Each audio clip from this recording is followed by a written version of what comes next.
Shortly, a few minutes ago, in front of the television crews, we had a drawing, and we will introduce the speakers according to the drawing. March's perspective is on education, reflections on reform, for better or for worse. You decide. Our guest speakers do not need lengthy introductions, as they are well recognized in education. The presenters drew for the order of presentation earlier, so we will start with Dr. Diane Ravitch, education historian and former Assistant U.S. Secretary of Education. Diane? Now, the first thing to ask yourselves is, what do high-performing nations do? I've spent 40 years studying education. I've visited a lot of other countries. I'll tell you what high-performing nations do. Nations like Finland, Japan, Korea, Singapore. First of all, they have a strong public school system. They do not have charters. They do not have vouchers. Secondly, they have a strong education profession. They count on having highly trained, highly prepared, experienced professional teachers, principals, and superintendents.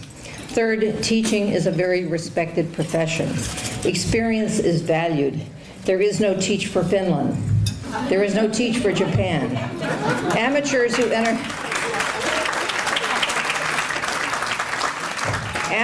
who enter the classroom are student teachers under close supervision. And fourth, they have a full curriculum for every student, and that includes the arts and history and civics and foreign languages and the sciences and so on. Louisiana is not following any of the best practices found in high-performing nations. Instead, it is engaging in massive privatization schemes. The state is engaging in massive privatization schemes designed to hand off students and taxpayer dollars to little religious schools, entrepreneurs, chain schools, and for-profit corporations. Louisiana is dismantling one of the essential institutions of our democratic society. It is a risky scheme with no evidence behind it. This is not a conservative plan. It's a radical plan. It is reckless with children's lives and with taxpayer dollars. Let me start with vouchers. And I understand the state of vouchers here, which is the court declared that the funding is unconstitutional. But the best example we know for vouchers in the United States is Milwaukee. Milwaukee is a city that has had vouchers now for 22 years, longer than any other voucher program in the country. It's been evaluated over and over again. What we know about Milwaukee is there are now three sectors: the voucher sector with 20,000 kids, the charter sector with about 20,000, and a shrinking public school system overloaded with special education kids because the voucher schools and the charter schools don't want them. All three sectors are doing the same. The test scores of the kids in charters, vouchers, and public schools are the same. And after 22 years, Milwaukee decided to participate in the National Assessment of Educational Progress, the federal testing program. It is one of the lowest performing cities in the country. So anyone who tells you that Milwaukee is a good example of vouchers, look at NAEP scores and you'll see that Milwaukee scores right above Detroit, and the black children in Milwaukee score on the same level with their peers in the poorest states such as Louisiana, Mississippi, and Alabama. So it has benefited none of these kids. When you hear talk about, oh, the graduation rate went up in the voucher schools, what they don't tell you is that 3/4 of the kids in the voucher schools dropped out before they reached 12th grade. So of those who remain, they have a higher graduation rate, but 3/4 of them have already gone back to public schools. Charter schools introduced two new concepts into American education. One, the idea that we should have chain schools like Walmart and Target and Starbucks. This is nonsense. Chain schools instead of your local community school. Second of all, the concept of for-profit schools. Unheard of in the United States until about 1990 when privatization started. So now we have people taking taxpayer dollars to pay off their investors. Charters are deregulated. They lack oversight, they lack supervision, and of course they vary tremendously, as would any deregulated sector. Some charters get very high test scores, some get very low test scores. The overwhelming majority of studies show that charters do not get different results when they when they enroll the same students. Many of the charters are skimming, they're excluding, they're keeping out the kids with extreme disabilities, they're keeping out the kids who are English language learners, and they're expelling kids who have low scores in order to raise their own scores. There have been many charter school scandals. In fact, there's a website which you might want to look at called Charter School Scandals. The largest charter chain in the United States is run by a Turkish imam who lives in the backwoods of Pennsylvania. It's called the Gulen Charter Schools, and every member of the school board of the Gulen schools is a Turkish man, and most of the teachers are Turkish teachers. Why we have so many Turkish charter schools, I do not know, but there are 135 of them. There are charters that have had massive scandals, millions of dollars stolen. Oregon is now pursuing some charter operators for having stolen $20 million by inflating their enrollments. Florida has closed 266 failing charters. And today, half of Florida's F-rated schools are charter schools. There is no miracle or silver bullet there.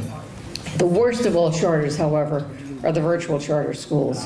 The virtual academies. They take taxpayer dollars and the kids get a computer. In effect, we're now subsidizing homeschooling. And the dropout rates from the virtual schools run typically 50% every single year. The kids leave the virtual school, go back to public school. The corporation keeps the money. The corporation makes a lot of money. The biggest virtual charter chain is called K-12, started by the infamous Milken brothers, and the CEO of K-12 is paid $5 million a year from your taxpayer dollars. The academic results of the virtual academies are horrible. The kids get terrible test scores. They have abysmal graduation rates, but it's a very profitable business, so they continue to expand. What charters do is risk management. This is the business model. Any good businessman will tell you risk management is very important. You get rid of your losers and you keep your winners. Well, who are your losers? They're the kids who get the low test scores. They get sent back to the public school. So a few other ideas that are around in Louisiana and other places.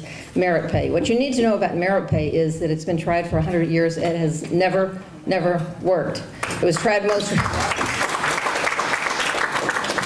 most recently in Nashville, where the teachers there were offered $15,000 bonus if they could raise test scores in math. And between the control group and the experimental group, the results were exactly the same, because the teachers in both groups were doing the best they knew how. And the bonus made no difference whatsoever. But this is one in a long string of experiments of this kind, although none have been as rigorous as the one at Vanderbilt University. Merit pay has come and gone over 100 years. It has never worked. Evaluating teachers by test scores is a ridiculous idea, because they have no control over the students in their classroom. What you're really evaluating is who are the students in the classroom. The teachers with English language learners will not get big gains. The teachers of the gifted will not get big gains, because the kids are already at the ceiling. The teachers who have children with disabilities will not get big gains. The rewards will go to the teachers who are in affluent districts, and the punishments and firings will go to those teachers who are bold enough and brave enough to teach the neediest children. And that's ridiculous. What's called value-added measurement is, I can't think of a better term, it is junk science. It has not worked anywhere. Nowhere in America has it worked, and nowhere in the world, no other nation in the world is doing it, only the United States. And it hasn't worked anywhere in the United States. Teachers in Louisiana and across the nation are massively demoralized by attacks on the profession. Good leaders know that victory depends on the morale of the troops. Yet in your state, the generals are firing on the troops. This makes no sense. High-stakes testing in this state and elsewhere is out of control because of No Child Left Behind. They now race to the top. When you make the test so important, and you use test scores to reward and punish teachers in closed schools, you encourage what? Not more learning, not better education, but cheating, gaming the system, and narrowing the curriculum. Schools will drop the arts, they'll drop physical education, they'll drop science, they'll cut the time for history, because the test is the only thing that counts. And frankly, I spent 7 years on the National Assessment Governing Board. I was appointed first by President Bush to be Assistant Secretary, then by President Clinton to the Assessment Board. And I can tell you the tests just aren't that good a measure of learning. They were not designed to evaluate teacher quality or school quality. The tests are filled with error. Sometimes you get test questions that are wrong. Sometimes you get test answers that are wrong. Sometimes the smart child thinks too much and gets the wrong answer because they thought too much. We're punishing children for thinking too much. We're teaching them to think inside the box. We're crushing creativity and critical thinking, and this is wrong.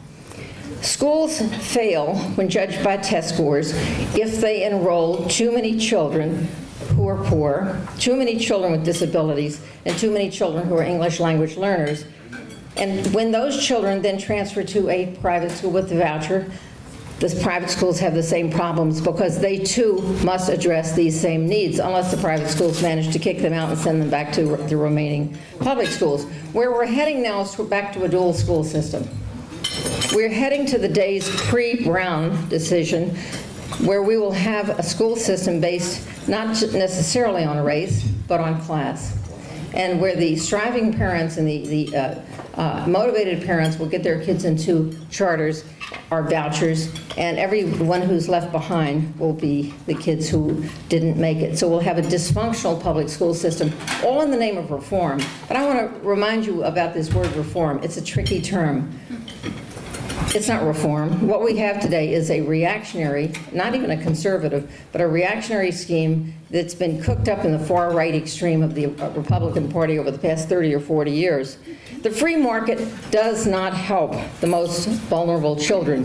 The free market cannot produce equality of educational opportunity because that's not what the free market does. The free market, like the stock market, picks winners and losers. And too bad for you if your child is a loser because they will not be helped by the system. The free market destroys neighborhood schools. The free market divides communities. It hurts small towns. It hurts rural communities. Louisiana is on the wrong track. Louisiana is destroying its system of public education. It is not too late to turn back. You're on the road to dismantling public education, destroying the teaching profession, and ruining education in Louisiana.